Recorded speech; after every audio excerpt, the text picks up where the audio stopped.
This is the Ms.FitVegan podcast, episode 397.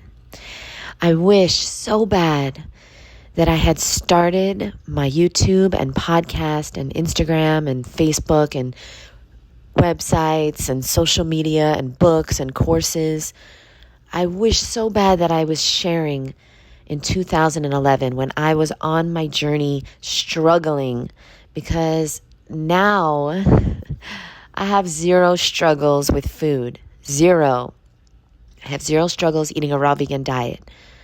But the problem is that people want to connect with other people struggling because it makes them feel human.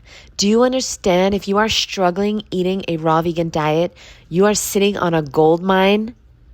And if you would just get out of your own way and have the vulnerability to share about it online, then people would love you and connect with you, and you would be able to help them, because people they feel very connected to other people that are just like them. I wish that I was struggling. I'm not anymore.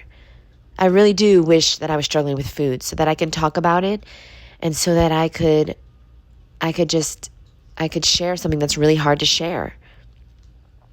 The reason why nobody wants to talk about it is because it's really hard. It's hard to be vulnerable and not be perfect and show that you're a human. But that's where the gold is.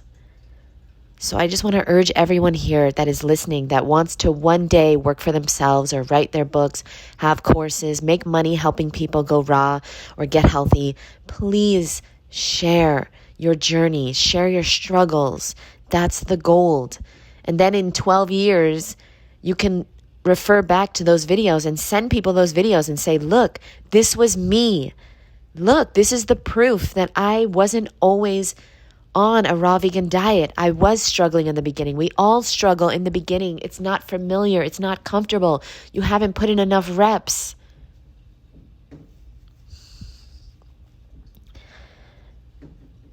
The people that are perfect, they have nothing to relate to, okay? So find the things that you're struggling with and focus on sharing those. That's why I share on Instagram and sometimes on YouTube. I feel like every platform is different. Like I get to share a different part of myself, but I feel like here and probably on Instagram, I think sometimes in my captions and stuff, I share about my struggle with being on camera and my struggle with anxiety and my struggles with sleep. I'm trying to share my struggles with depression and loneliness and my mom dying and, all the things that I have been through, moving, by myself and coming with a suitcase and leaving all my stuff behind. And I'm trying to think of all the things that I've struggled with in the last few years, because it's really hard for me to go back 12 years and remember the struggles of being raw, of transitioning into this crazy, weird lifestyle that is the way we were supposed to be eating. And it's not fun always. And yeah, you will get sick and you will detox and you will need colonics. By the way, never get a colonic from a machine. Ever, ever. Never get a colonic from a machine. It's not the way to go, okay? A gravity method closed colonic is the only colonic you should be getting. Heads up on that. So anyway, I just woke up. I'm going to go brush my teeth and get into my routine, which right now it's going to go to the beach real quick, get some sunlight. It helps me sleep at night. Then I'm going to come home. I am going to jump on my rebounder. I'm going to do some yoga. I have a workout class with my Food Addiction Freedom Course ladies. I am going to do some tapping, and then I have a chiropractor appointment, and you don't need to know the rest. Anyway, thank you guys so much. I got to wake up. I got to get out of bed. Thank you for being here. Thank you for listening, and please consider sharing and tapping into your most vulnerable self, sharing your struggles. That is the key. That is the gold. That is what people want to hear. They want to hear that they're not alone in this. And it is hard to be raw, because it is sometimes in the beginning, but not now for me. So I don't really have much I can say on that. I have to tap into the past. I have to think 12 years ago. Imagine 12 years ago, right now. How old were you?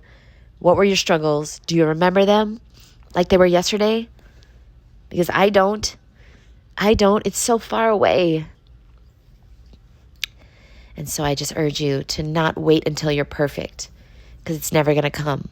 And I think that's ultimately what happened in 2017 when I got fired from my own company. What happened was I really wanted to get on YouTube in 2011, but of course I was embarrassed and I was struggling. But I also had a boyfriend that he wasn't supportive of that. And so I believed him that it was not the right thing to do. And so I waited 6 years. Crazy, right? I waited 6 years, and I think a part of me was waiting to be perfect, and it never came. And then I got fired, and then I had to find another way to make money. And I was like, I could get a job, or I could do what I really love, and I could do what I was born to do, and maybe one day I could make money doing it. So that's when I started. That's when I really started. I was always helping people in person, but online, 2017 is the year I started, and I never looked back. And I work really hard every single day to try and maybe inspire one person to eat fruit instead of dead animal body parts. And if you want to do that too, then I suggest you get started today.